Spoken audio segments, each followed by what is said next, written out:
In today's lecture, we will discuss about lithosphere, which is also a component of the environment.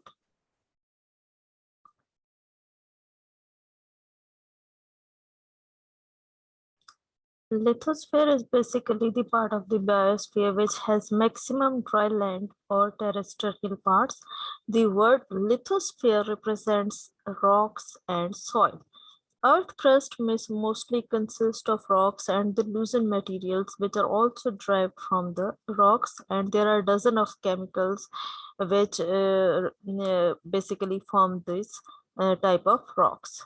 The chemical elements or the crust, which is basically more accurate word which you can say which describes approximately these types of rocks. And there are dozen of chemicals. Most common are the oxygen, which makes 46.6% of the crust, silicon 27.7, aluminum 8.1%, iron, calcium, potassium, magnesium, and sodium. These are the chemicals which basically forms 99% of the crust. This is the main an estimation of the chemical composition of the crust, which is based on our understanding of the relative proportion of different rock types in the crust and their average composition.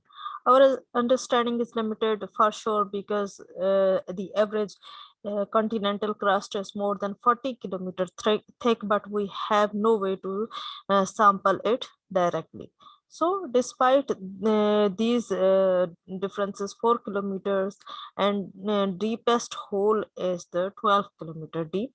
That's why the chemical composition is for sure not that much, you can say, complete.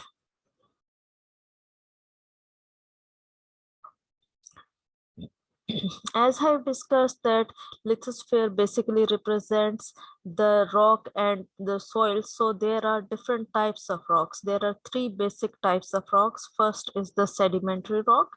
As the name indicates, this is because of sedimentation of rocks, accumulation or deposition of minerals or organic particles at the earth's surface.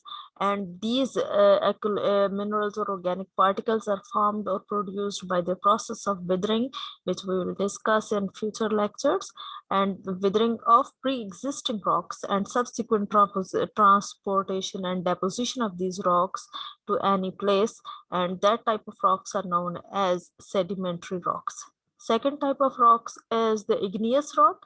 As the name indicates, that these types of rocks are formed through the process of ignition. Ignition means burning, and when there is a burning, then rock formation occurs through the cooling and solidification of magma or lava.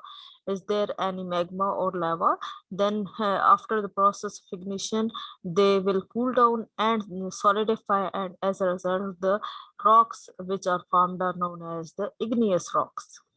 Third type of rock is the metamorphic rock, that are, as the name indicates, that there is any metamorphism, means there is substantial change from the original igneous rocks or sedimentary rocks or earlier metamorphic form. There is any type of change in the form due to any heating process, due to any pressure, due to any other hydraulic activity. So there is any external environmental force which is continuously changing their form, and that type, and as a result there is any formation of rock. So that type of rock is known as metamorphic rock. So in future lecture, we will discuss how these rocks are formed, and that all is because of withering process. And in future lectures, we will discuss about withering. Thank you.